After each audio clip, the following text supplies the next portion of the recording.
Today, we are going to start a new story of a little girl who was very scared of her own father. But why? Let us read and find out the fact of the little girl. The little girl. Do you feel you know your parents better now than when you were much younger? Perhaps you now understand the reasons for some of their actions that used to upset you earlier when you were kids.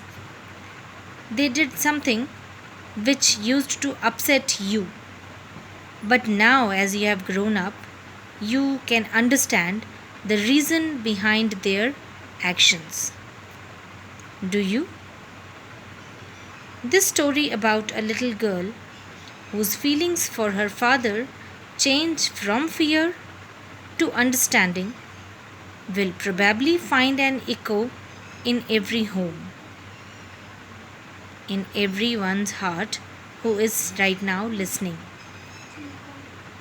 So, let us start. To the little girl. He was a figure to be feared and avoided. He was such a figure which was to be feared and avoided. Here the figure is the person to be feared. For this girl, he was a figure. Every morning, before going to work, he came into her room and gave her a casual kiss, as all our parents do to us. But to which she responded with "Goodbye, father." And oh, there was a glad sense of relief when she heard the noise of the carriage growing fainter and fainter down the long road. Fainter here is weaker.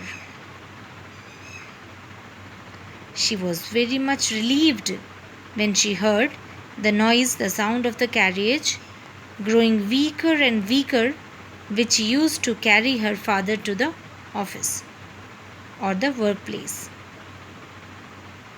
In the evening, when he came home, she stood near the staircase and heard his loud voice in the hall. "Bring me tea into the drawing room. Hasn't the paper come yet? Mother, go and see if my paper is out there, and bring me my slippers."